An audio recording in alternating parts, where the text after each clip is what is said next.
Hello, everyone, and welcome to the Charity Charge Nonprofit Spotlight Series. My name is Matt, and on the show, we like to highlight the great work of the nonprofits that we come in contact with and learn about the individuals that are powering the missions behind the scenes. Today, I am joined by the founder and CEO of Figure Skating in Harlem, Sharon Cohen. Sharon, thank you so much for joining us today. Great to be with you. Thanks for inviting me. I'm very excited to chat with you about your nonprofit. Before I go into the mission and et cetera, just curious to learn a little bit about you and your background. What set you on this path of getting into the nonprofit sector and yeah, just got you inspired to start this wonderful foundation or this wonderful organization? Well, it's really a happy accident. To be perfectly frank, I was on the road. I was a journalist working for CBS News, and I had to have film background. And I heard about some ice hockey teams from Princeton and Yale, women's hockey teams, that were going to East Harlem. And this was back in the early 90s. And I just thought it was such a wonderful thing to introduce kids to a non traditional sport at that time. And so I called him up and said, I spoke to the community leaders and I said, what you're doing is great. I used to be a competitive figure skater. And immediately they said, oh my gosh, we have some girls that want to figure skate. They don't want to play hockey. Would you come meet them? So it was purely a chance that our, paths crossed. And then when we met actually in a church with some used skates, 103rd Avenue, and a few of the parents and their kids, and we decided let's skate, let's do it. So Uh, we began all that many years ago. And what was remarkable to me was how involved the parents were in building the organization and the students themselves who were exposed to a non traditional sport. Amazing. No, I do love the term happy accident. I mean that it's more common than one might think when it comes to either founding an organization or finding someone finding themselves in a leadership position. Wasn't necessarily always the plan, but it's wonderful that that occurred. Yeah, very excited about the work of your nonprofit. It was founded in 1997. Is that correct? That's correct. So we Okay. started working kind of an exploratory time, a pilot program from 1991 to 97. And the place in East Harlem was converting to foster care. And we had already really formed a community of young women skaters in Harlem. And we wanted to keep it going. And so we, enormous support and myself, we established our 501(c)(3) and we established figure skating in Harlem. And the only caveat was that education had to be the most important thing. It was at the center. So we had a whole lot of services surrounding the core excitement they had around figure skating. Absolutely. And yeah, I was reading about the organization, and that is, one of your three, main focuses. And one of the stats of your impact was really it stood out to me. Just such a high percentage of individuals that benefit from your program end up attending college. Is that correct? Well, our graduating seniors, so we start from age 6 and go all the way up to 12th grade, 100% graduate from high school. I think it's like in recent years, 100% who stay till 12th grade go on to college. Hmm. And of course, we're trying to track them after that as well. But we have almost 2,000 alumni, which is amazing after almost 30 years. And it's proven to be, there's real tangible results. So that's wonderful. And the organization itself has grown massively in that time since 1997. Was that a steady growth, or did you have a particular was there something that occurred that really, um, maximized everything for you, that stands out? Or, yeah, did you see kind of a steady growth throughout? It actually has been quite incremental. One of the things that inhibits our growth is the limited amount of ice time we can get. And, skating, while it's only, one of our three pillars, it is an important pillar. And in order to participate, the girls have all these lessons in discipline and resilience that they learn from skating. So the growth has been almost at the rate at which we could acquire more ice. And we've sort of hit a wall. So we have some really exciting plans for the future to actually create a home of our own in Harlem. So we have grown steadily, and now I think we're going to take a leap forward. What's in the near future for the organization that you're excited about?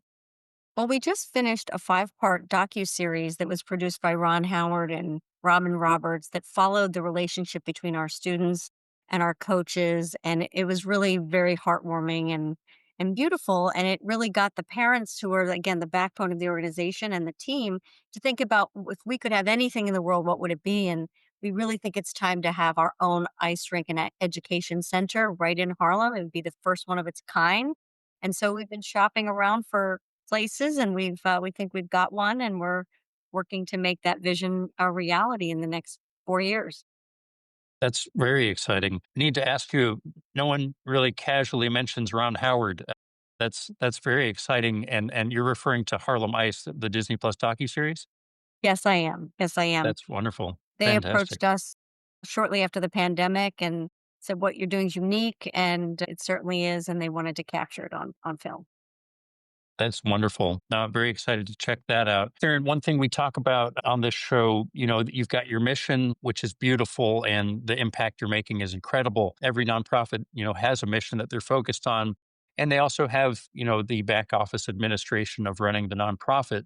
In an ideal world, the two coincide and support one another, but they don't always. What has your experience been like as a founder and CEO of a nonprofit when it comes to, the actual running of the nonprofit, working with your team and board? Well, I would say anything. There's nothing easy about a nonprofit. I think that we operate and we make magic happen on however many resources we can gather. And we're very fortunate. We have wonderful, committed donors who believe in the mission. And you're right. You need a structure, you need a backbone, you need to be able to support the teams that they can go out and do the wonderful work that they do with the students. So, better than others, but I think that it all matters. You can't really have one without the other, and I think you have to be able to share your impact, tell your stories, and go back and make your donors feel a part of it, and that includes your board members. Absolutely. I read that your 2025 gala was very successful as far as fundraising, and we do talk about fundraising strategies on the show. Yeah, how do you engage your donors typically? Obviously you have your annual gala, but are there other ways that you engage your donors throughout the year? First of all, you have to do good work. You have to do good work, and then you have to be able to talk about it in a compelling way, and if you're really lucky, you get to bring the donors to come and see the work, because then they see it and it becomes part of their experience.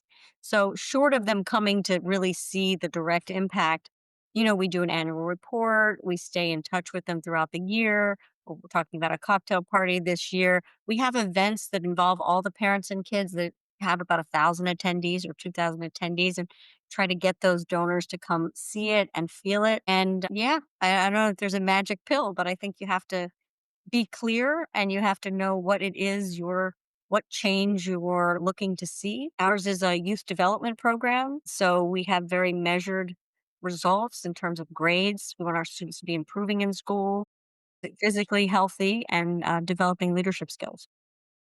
Wonderful. It really does come down to impact and storytelling, like you had mentioned. Numbers matter, but also how is this affecting the individual, and what compelling ways can you convey that to your donors, the general public, et cetera. That seem to be very effective, and it sounds like you're doing that, which is wonderful. Yeah, another thing we like to talk about is, yeah, getting down to specific practices when it comes to either financial systems, tools, or other practices that have made a big difference in helping, say, your team operate more effectively. What systems does Figure Skating in Harlem utilize that come to mind for you? Yeah, well, technology is important. You want to make sure that everybody has the facility to be able to do their work as efficiently as possible.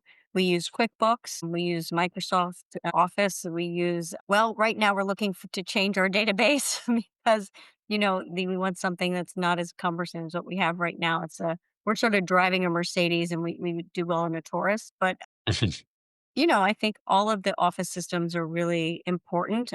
We have an academic center, so we have 4 classrooms in all of our offices, and we want to make sure the environment is conducive to everybody feeling good.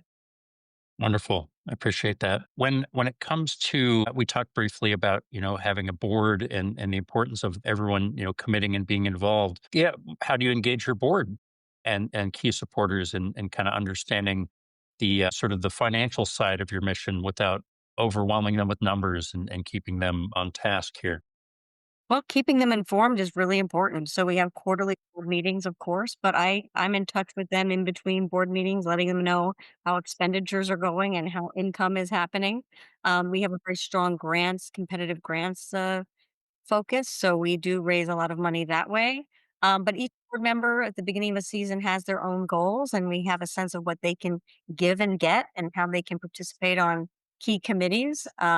It will help move the organization forward. I think you want board members to have a passion for what you do.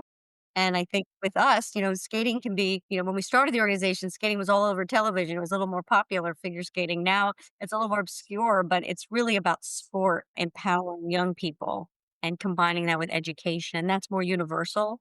So you attract board members that have connections and that have passion and frankly that are nice people. We've been very fortunate to have such a, I want to use the word classy, but I want to say such a wonderful character of our board. Wonderful.